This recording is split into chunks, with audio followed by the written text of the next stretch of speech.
What is up, guys? Welcome back to the Kick Ash Podcast. We are back here today to discuss all things AEW Dynamite. And I had adjusted it right before, but a little behind the scenes for you. I was scooting up closer and I kicked the shit out of my kneecap and just threw everything off. So, welcome to the Kick Ash Podcast. Of course, I'm so happy to be back here. And other full disclosure for you guys, just spilling all the beans right from the jump. I actually recorded an episode yesterday. It was a AEW Dynamite preview and my thoughts on the Cody Rhodes promo from Raw. And I realized I was a complete idiot, and I don't know why, but as I was watching the final version of the recording back before I posted it, I realized that for whatever reason, I wrote down that Christian Cage and Adam Copeland were going to be in a last man standing match. And obviously it was not. It was an I quit match. Once I realized that, I was like, there's no way I can post this. So thankfully I caught it in time. But I felt like a complete idiot. But with that being said, that's why it's been a few days here since you've gotten an episode. Once I realized that I just had other things I had to do last night, so I wasn't able to just splice out the AEW Dynamite portion. So I'm gonna hopefully work on that tonight and maybe post that my reaction to the Cody Rhodes Raw promo in a separate video. But with that being said, we are going to get into Dynamite itself. As I said, and I hopefully always say thank you guys so much for checking out the show. I really appreciate you tuning in, providing feedback, comments, whatever. Just appreciate it. You know what I mean? Feel free to listen to the show on Apple or Spotify, whatever, or watch it here on YouTube. But I am going to get right into the show here because it was a very interesting show with AEW Dynamite last night, as I just continue to knock shit around. And I am very fascinated in what they're doing with Mercedes Mone right from jump, and fascinated in the sense that it's not what I was expecting at all, in a good way. I like to be surprised, you know what I mean, and I like when I'm wrong about certain things. um don't say that often, but in wrestling sense, I normally am. That means normally I projected or predicted one thing, and obviously the other thing happened, and it's just fun to be surprised, and hopefully it's a good result, right? And I say that because, in my opinion, again, my sole opinion, I feel like they're already going the tweener route with Mercedes Monet. I need to pronounce it correctly because it's money, Monet. But I really feel like they're going the tweener route. So we're gonna just jump right into it. She started off the show again, and Tony Schiavone was in the ring. She actually was, in thinking back on it too, it was actually a really interesting setup as well from the beginning, because she came out kind of pretty much, in my opinion, said the same thing she said last week, but then she threw to a video package and she said, just in case, pretty much essentially, just in case any of the fans are new to her or haven't seen her work in the wrestling world in the past, uh, or just have no idea who she is, here's maybe it's like a 30-45 second, maybe even a minute video package. And of course, they couldn't use any of her WWE footage, which is the bulk, if not the majority, of her career, right? But thankfully, she's obviously done things outside of the ring, and that's what they focused on there. And then they focused on her ring or her match with New Japan, and then that obviously played into her story with Willow Nightingale, which we'll get into here in a little bit as well. But it's it was surprising to me that she even acknowledged that. You know what I mean? Last week it was the mindset that she's the CEO, she's the boss, she's this mega star, like everyone knows her type of vibe and presentation. And then this week, I don't want to say that they were obviously not backtracking, but kind of filling in the blanks, almost like they listened to like someone's podcast, and whoever they were listening to was like, oh, well, what if what if certain people don't know who she is, or what if, because there's not the majority, but clearly not the majority, or maybe I shouldn't say clearly, maybe it's more even keeled than I would imagine, but there are a good amount of AEW fans out there who solely just watch AEW and haven't watched WWE in years. Now, I don't know if they would go as far back as, what was she in WWE for, 10, 11 years, maybe something like that. So maybe they've watched at least off and on within the past 10 years, but there are still those fans out there. And I know thinking of my circle of friends, the ones who aren't like diehard wrestling fans, the ones who are, I would say, even less than casual fans, they probably wouldn't know of a Sasha Banks either, but of course they know of your Rock, Stone Cold, everything Attitude Era, and I would say the first 5 years of the 2000s, maybe from 2000 2005. So there is most likely a certain percentage of AEW audience who maybe they've heard of the name Sasha Banks, but they haven't seen any of her work or know of her, but don't really. I'm not gonna say not care, but just didn't put any effort into really following her, and rightfully so. You know what I mean? If they're not watching WWE, why are they necessarily going to be enticed to seek out one of the female wrestlers? You know what I mean? Unless they saw her in Avatar or whatever movie she was in. Was it? I forget what movie she was in. But yeah, and that does happen as well. There is definitely that crossover audience. It's funny. I met Brian Danielson. That's what it was. A few months back when AEW was here in Orlando. And I posted the picture on my Instagram, and I shared it. Like, my Instagram is connected to my Facebook. And my Aunt Mary, who lives in Philly, she definitely knows of wrestling, but her era was more of like the 70s, 80s, and obviously the 90s as well. And she definitely wouldn't know of a Sasha Banks or the Bellas or Brian Danielson or anyone like that. But obviously, I posted the picture, and she commented and she said, "Isn't he married to one of the Bellas?" And like, it kind of hurt my heart. I'm not even gonna lie. Like, Brian Danielson is the GOAT. Like, he's one of the best technical wrestlers and just all around wrestlers out there and ever, you know what I mean? And the best in some circles, depending on who you ask. And obviously I wouldn't expect her to know, right? Since she doesn't watch, but just the fact that she saw the picture of Danielson and her first thought was, "Oh, isn't he married to one of the Bellas?" And I bring that up and I mention that here because that crossover audience and crossover fan does exist. Ma Mary has no idea who Brian Danielson is, other than he's married to one of the Bellas, but she saw him and that triggered that thought. You know what I mean? And that triggers some intrigue. Now, not she's in her gosh, maybe close to or like 70s or maybe close to 70. Definitely in her mid 60s, mid to early 70s range. So she's most likely not going to sit down and watch AEW every Wednesday, but that's, like if your average 20, 30, 40 something year old who was a fan back in the day or kind of mingled in and out, if they see someone that they're familiar with, like a Mercedes, that could trigger an Avatar or whatever the show was or whatever the movie was. I may even look it up. I just hate sidetracking for you guys, since I don't have a co-host or anyone to kind of babble while I'm looking shit up. But she she definitely has that opportunity to bring fans over, right? And to bring that non-wrestling or previous lapsed fan back over to AEW and have them try something new.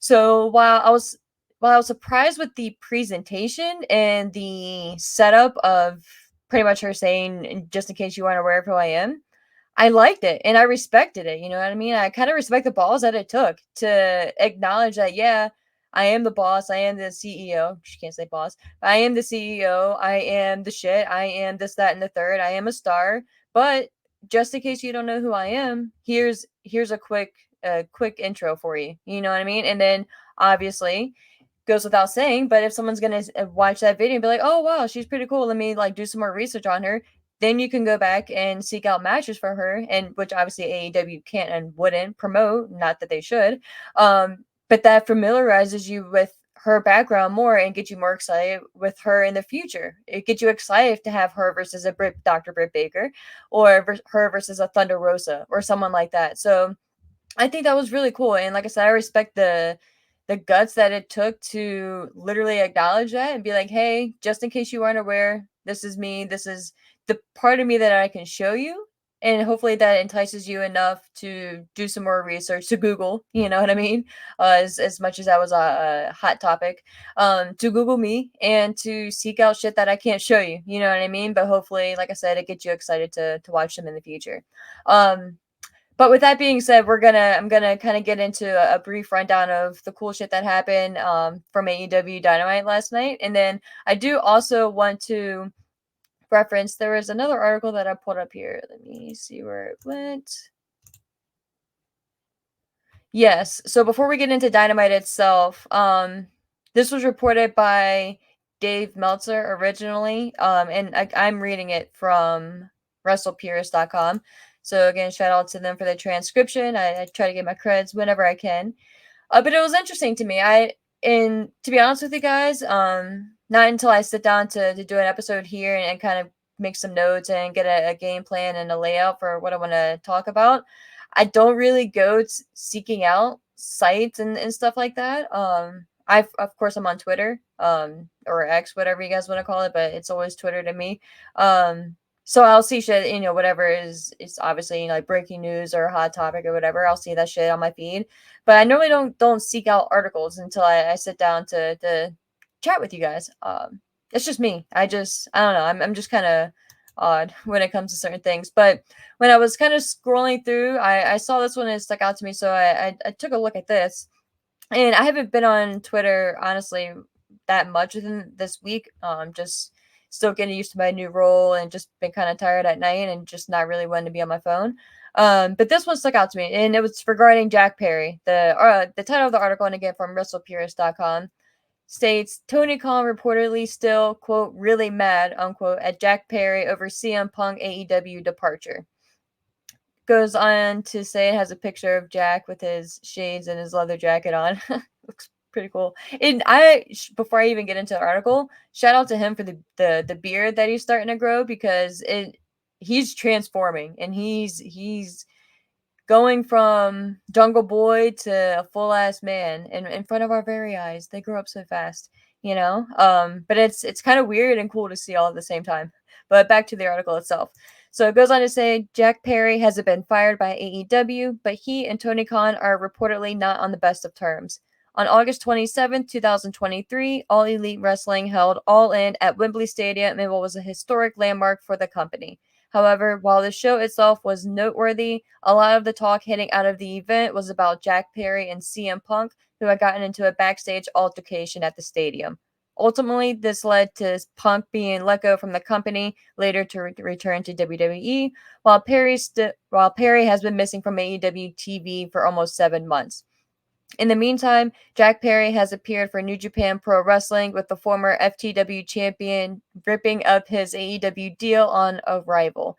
This has led to speculation over his status with the company, but per Dave Meltzer on Wrestling Observer Radio, Perry hasn't been fired by All Elite Wrestling. Although it's noted that Tony Khan is still unhappy with the 26-year-old for the incident, which meant he had to fire CM Punk. And then there's a quote from Dave Meltzer directly. Goes on to say, quote, Jack Perry, has not been fired. He's absolutely not been fired, but they're not using him. Essentially, Tony Khan's really mad at him because he cost him CM Punk. He's getting the blame. He probably should have been suspended for a month or two. Where are we at? 7 months now? 7 months. It's ridiculous. The punishment doesn't fit the crime at this point. End quote.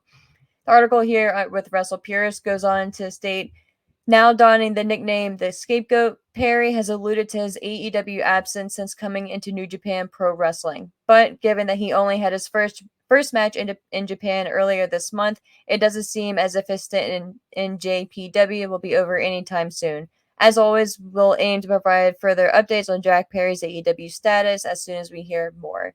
And then it's just going on to give them credit, which I did. Shout out Wrestle Purist.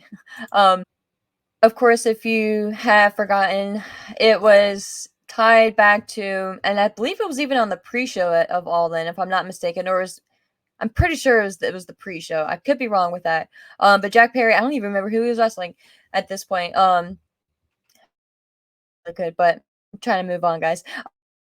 There was a limo not far from ringside, actually closer to the stage, and Jack Perry and God, I can't even picture who it was. Whomever he was facing off against, were on the hood of the car or near the front end of the vehicle, obviously with the windshield.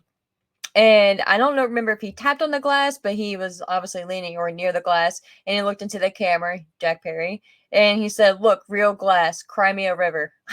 Of course, referencing there was an article in a report, and obviously it's most likely true, that Jack Perry or someone wanted to, and I don't remember exactly what it was, but Jack Perry wanted to use real glass or some shit like that, and CM Punk said no, absolutely not, like, or like advised against it. I don't know the exact wording, but Punk was essentially like, it's dumb. Don't do that shit with the real glass. Um, so fast forwarding to the whole limo scene situation where Jack was like, "Oh, real glass, cry me a river." That led to a backstage altercation after the match Perry was in. He went backstage, and that's when whatever went down. And I believe that was when Tony Khan was in fear for his life. Um, and all that shit happened. I believe monitors were knocked around. You guys can look into it more if you want a full detail report, but that's kind of the gist of what I remember from it. And it's crazy that it hasn't even been a full year because it feels so long ago. Because just think of all that's happened since August of 2023. Punk was fired from AEW. He debuted at Survivor Series in WWE, returned at the Royal Rumble, got injured. Now he's out, and it's just crazy. The Rock is back. Cody Rhodes is going to be facing off against Roman Reigns officially at WrestleMania. Now we have The Rock involved, and it's just crazy. It's just crazy how the wrestling landscape changes. Um, but I just wanted to reference that article, and we'll definitely get back into Dynamite here. But while I had it pulled up and while I was thinking about it, I just wanted to reference that because I thought it was interesting. I don't necessarily, I don't know, I don't necessarily think that Tony Khan is still that angry. And again, he very well may be. I don't obviously know him. Um, he very well may be mad because obviously Punk left, right? He was fired and went back to WWE. Now, granted, he is injured, but he'll be back, and he has a storyline just waiting for him with Drew McIntyre, who will most likely be the heavyweight champion at that point. So that's a shoe in. So, in a lot of ways, it wouldn't surprise me if Tony Khan is mad still, and especially the more and more popularity and just hype is behind Punk and whatever he's going to be doing in WWE, and just the fact that he's back there, period. It's got to sting, As I sit here and think about it more and more, yeah, maybe he is still pretty pissed off. Maybe he is still angry. In a lot of ways, I really can't blame him. Now, it's not solely Jack Perry's fault, right? Like it's yes, did he instigate at that moment at that night? If that's the information that we have, then yeah, but it's never solely on one person normally in situations like this. You know what I mean? Just like the situation with Brawl Out. We don't know exactly what happened backstage. The punks, the Bucks and Punk were both suspended, or Punk had his injury then as well. But I think the Young Bucks were gone for what, 3 months maybe off of TV, and they were stripped of their titles that they had just won, and Kenny Omega. So again, there's always multiple sides to a story, but with the information that we have here, and I'm sure there's probably pieces that I'm missing myself. um I wouldn't be pressed to bring Perry back, but I mean, am I surprised that it's gone on now 7 months? Yeah, I kind of am. I would have pegged maybe 3, 4 months, but again, he did cost the company a lot of money. Essentially, when you look at it, the money that whatever ended up happening with Punk's contract, whether they had to pay out the full balance that they would have owed him, or since Punk maybe started things backstage in the physical sense. Again, that's just alleged. We have no idea. Maybe that was terms and the opportunity and a clause for AEW to be able to get out of the contract without paying the remaining balance that they would owe to Punk.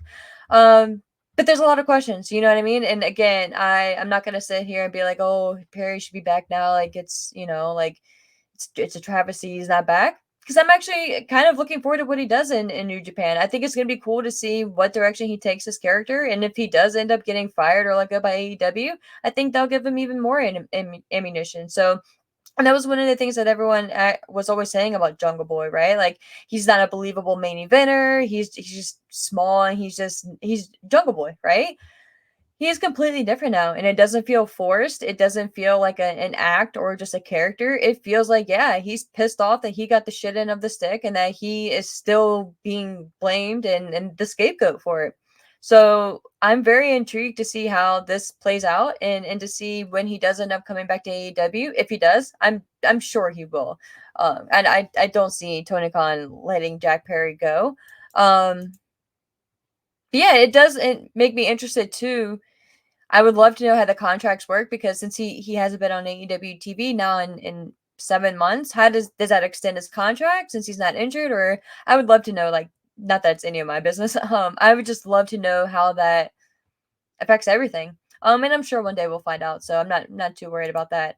But getting back to Dynamite here, guys. So sorry for my side rants and my side stories. But getting back, like I said, to Dynamite, the first match that we have up here is Eddie Kingston versus Kazuchika Okada for the Continental Championship.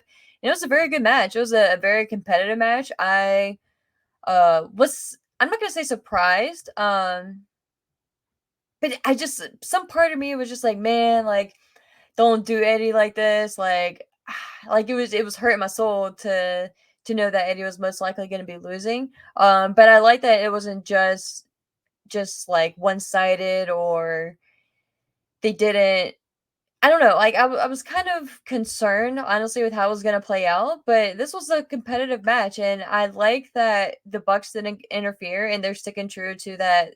And for whatever reason, it's whenever it's a continental championship match, there's no, like, everyone is banned from ringside. There's no outside interference. Why wouldn't you just make that for every match? You know what I mean? It's just kind of weird to me, but I like that they do at least stick with this stipulation and this rule. But of course, Okada did end up winning the championship clean. No chicanery, no nothing. And obviously he winning the Continental Championship. This is his first AEW championship itself, and I think, like I said in one show, I was surprised that they were giving Okada this championship match so soon, and for this title. But in a lot of ways, now that I look at it, Okada, no pun intended, Okada is money. And just to see him with any championship, obviously, the championship does have to have some prestige going into it. And granted, this was a newer title, but Eddie Kingston did a lot for that championship, and the tournament did a lot to establish the foundation for it. And I think having Okada defeat Eddie Kingston for it is just going to take it to the next level, as corny as that is, and really establish it. And I would love to see him hold it for at least 8 months, and just to have this heel run play out, and take it as far as he can. And not even, don't you have to put a number on it, just play out. And once that feeling is there, obviously go with it. But I don't want it to be a quick turnaround, or a quick, oh, I have this championship, I'm gonna cash it in and go for another title, or I'm gonna try to become a double champion or anything like that. I would love to see him just give this title more and more credibility, and obviously he's the guy to do it. But I was surprised, and I will still say I was surprised going into this match and this episode of Dynamite here, that he was even facing off for the title to begin with so soon. But with that being said, Eddie still does have 2 championships, and I believe it's setting him up for the opportunity to defend his ROH championship during WrestleMania weekend against Mark Briscoe.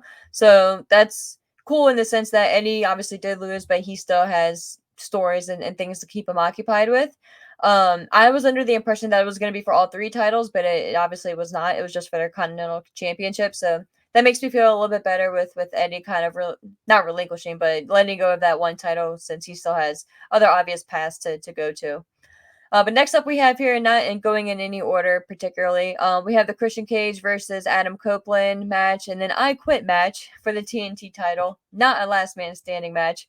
And this match, it was what it was. It was kind of what you would think an I Quit match would be. You got your interference, you got the tour of the arena essentially. I did like the hockey play in, obviously being in Canada, but the jerseys and stuff like that was pretty cool. The thing that kind of just had me, like, not questioning, but just kind of like looking sideways, was for the ending of the match, when they had Christian Cage handcuffed in the corner of the ring. That's when, I keep wanting to call him Edge, Adam Copeland got Spike out and hit him once, and Christian didn't quit. Like, to me, Christian being a smarmy heel and just being that type of heel, I fully would have expected Adam Copeland to have Spike and to be running towards him, getting ready to swing, and then Christian yelling "I quit" before the contact even happens. I do appreciate that they didn't make Christian look like a bitch, you know what I mean? And at least he took some shots and then he ended up quitting. But to me, like, just the thought of the Christian Cage character that I had going into it, the second Spike was coming after him, that's when I kind of expected him to be like, "Oh shit, no, I quit." You know what I mean? Um, but and again, like I said, that's the only thing that kind of like really had me like looking sideways at, but it wasn't even that big of a deal. And I don't hate it. I think it was again a good way to solidify Christian is like I said, not being a bitch, but also making Adam Copeland and Edge still look dominant, you know, and look tough and not back down. Because one of the things, again, I don't know if it was on the episode that I deleted or if it was on one prior, but I was kind of griping that he's not going to be able to use Spike, and he did. So I was wrong.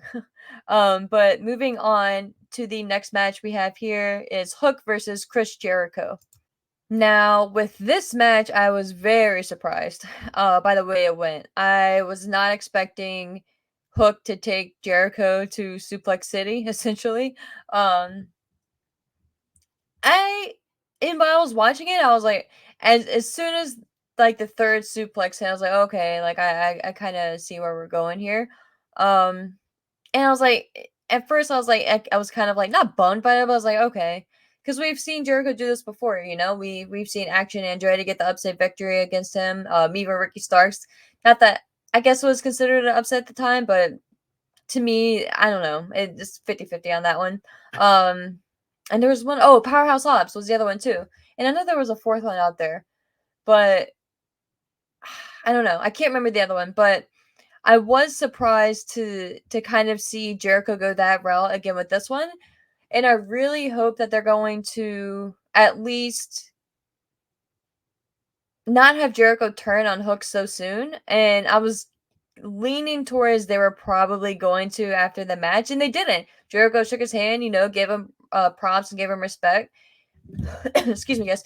And I dig it. I dig it. You know what I mean? Like I can appreciate that they didn't go with the obvious there, and that they're going to play this out. And it kind of went as how Jericho wanted. Well, obviously he wanted to win, but he wanted the match with Hook, right? Like he wanted the match and he wanted to have like a proving ground. And I think it probably surprised him as well, and kind of made him think, oh shit, like Hook's the real deal. You know what I mean? He knows his shit. Like he ain't just has his son for no reason. You know, like he's got this in him. So I'm looking forward to see the direction they go. And to be honest, if you were to ask me like even a month ago, like, oh, how do you feel about Jericho and Hook teaming up? I'd have been like, what?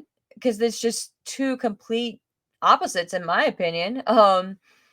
Obviously, you know, you have the history with Jericho and Taz and all that, which is cool. And not saying that they're even unfamiliar with each other. They probably, I'm sure, know each other and they've probably met multiple times. But just character wise, like Hook is just this loner, just this quiet dude, stays to himself. His matches are quick and to the point, you know what I mean? And Jericho is flashy, flamboyant, has a group around him at all times, and just he has 18 nicknames, you know what I mean? And he's the main event guy. And yes, there's obvious, you know, experience difference there, but it's just interesting to me, and I almost said weird, but not in a bad way. Like I'm very curious to see how they do this going forward. Um, but I hope that Jericho doesn't turn on him because I just feel like that's just way too familiar with what we've seen. But part of me is I have the benefit of the doubt with this one. So we're gonna wait and see with this. But I do want to go back to Mercedes Mone from earlier. Again, I forgive me guys, but I don't know if it was in the episode that I deleted or if it was one that I did post. And it had to be the one that was deleted, but whatever. If you heard it before, I'm sorry. um, I'm very intrigued on the fact that Mercedes Mone is going after the TBS title and not the women's championship. And I like that because it in kind of in the same light rather, and in the same regard that they're doing with Okada and the Continental Championship.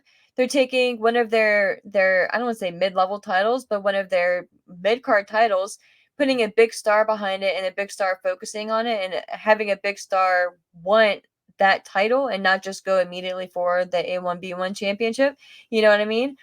Um Now, again, would I have done this necessarily maybe with Mercedes? I don't know. I probably not, but I like that it's again not what we expected. And I think a match with her and Julia Hart would be actually really good. And I think while it's going to be obvious who the winner is going to be unless there's outside interference, I think Julia has really improved within the past year, and even less than. She character-wise, of course, but in the ring as well. And I think her and Mercedes, and I think they'll have a low-key sleeper of a match. Yes, everyone's gonna be excited to see Mercedes just wrestle in AEW, but I think Julia is going to really show and really shine in that match as well. I don't like what they're doing with Willow though. I don't like that Willow already was holding the chair while Mercedes was trying to help out, essentially. And Willow was holding the chair and acting like she was going to hit Mercedes from behind and in the back. And then Mercedes turned around, saw her, and was just, oh, what are you doing type shit. But then in the same token, too, like, I don't really get why Mercedes has so much beef with Willow. It's not like Willow specifically like went out there and broke her ankle and broke her foot on purpose, you know what I mean? Or even storyline wise, even character wise, like that was never the story going into it, and that wasn't the story going out of it. So, and maybe it's just me, but like Willow to me is that uber babyface, that ultimate babyface that you just want to love and like you can't imagine hating. And for a moment there, I thought of Bailey, the hugger Bailey, and just seeing the transformation she's made. Like, yes, it is possible, but I think it's first way too soon. With Willow being in AEW, like, yes, if you followed her outside of AEW, you've gotten more exposure to her and that character. But I think AEW has so much still they can get out of Willow, and just the pureness and the genuine that she like that genuine feeling that she gives whenever you look at her. Excuse me, and much less watch her in the ring. So I hope they don't go that route, and I hope they don't turn Willow just for this momentary feud with Mercedes, and then maybe turn her back after that, or I don't know. Like, it would just to me just be ruining a good thing with Willow too soon, and just like cashing in a card that you don't need to right now. And I think it's okay to have a babyface versus a babyface match, especially in this situation. Yes, I can get Mercedes wanting to prove that she can beat Willow. 100% get that, but I just don't buy the route that she's pissed off at her for breaking her foot and costing and like injuring her and almost costing her wrestling career. Like, that to me is a stretch unless they're going to go the route that Mercedes is just a pure heel and she's just on that route in that lane already. But I don't see that either. So that's why I'm just like, it don't make it too messy, and maybe I'm just reading too much into it, but that was kind of the vibe that I took from it. And again, like I really want to be wrong, but I have a funny feeling they may go that route. But then thinking back on it, when in the backstage segment still, once Mercedes had left, oh my gosh, Stokely Hathaway, he had said something to Willow, and he was like, oh, well, you did break her foot. And Willow like rolled her eyes, and she was like, not now. And the typical like heel reaction would have been like, like, yeah, I did, or like bragging about it. You know what I mean? So I think there is still hope, and even then, she was just like she's just so sweet. So I am not ready for a Willow heel turn.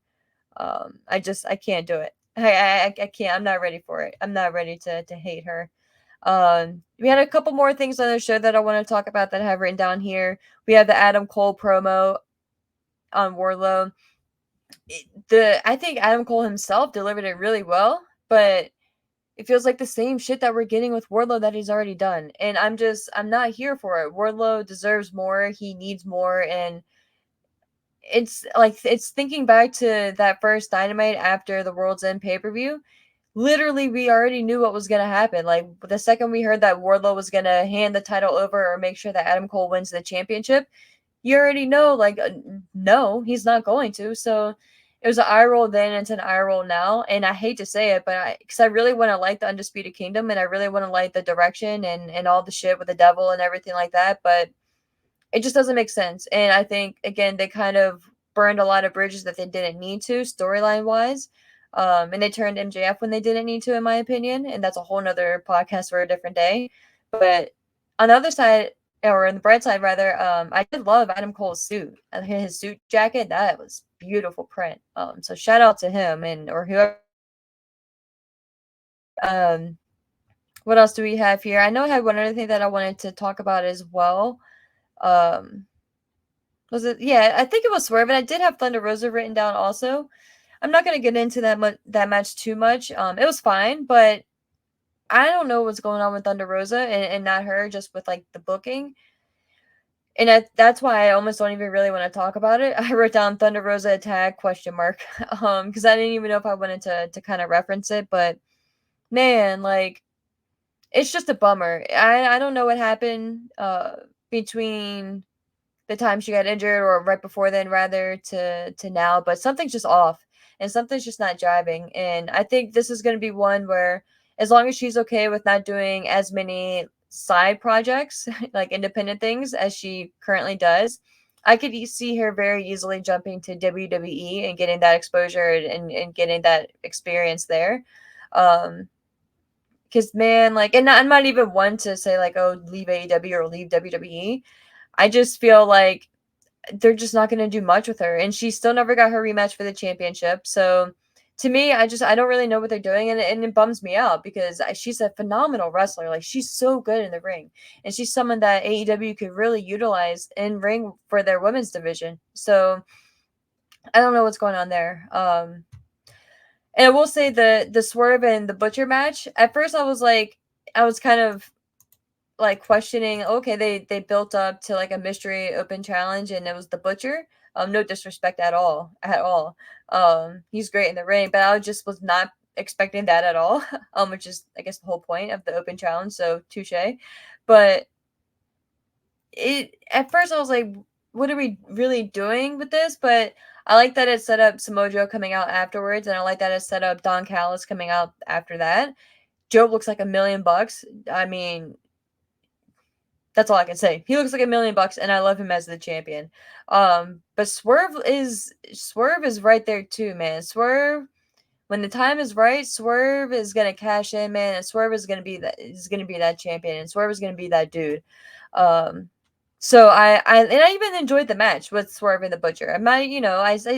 I think I was just more like about it at first because I wasn't like it was just so like kind of random to me, but thinking back on it, especially now, like it was a pretty solid match, and I like I said, what is set up afterwards. So I'm not gonna hate on it too much.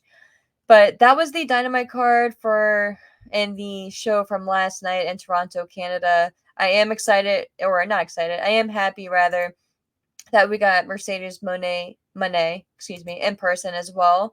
They are coming to Jacksonville, not I think towards the end of April. I don't have the day written down, but I will most definitely be attending Dynamite and possibly Collision that Saturday as well, if that's going to be a live taping, depending on how they set it up.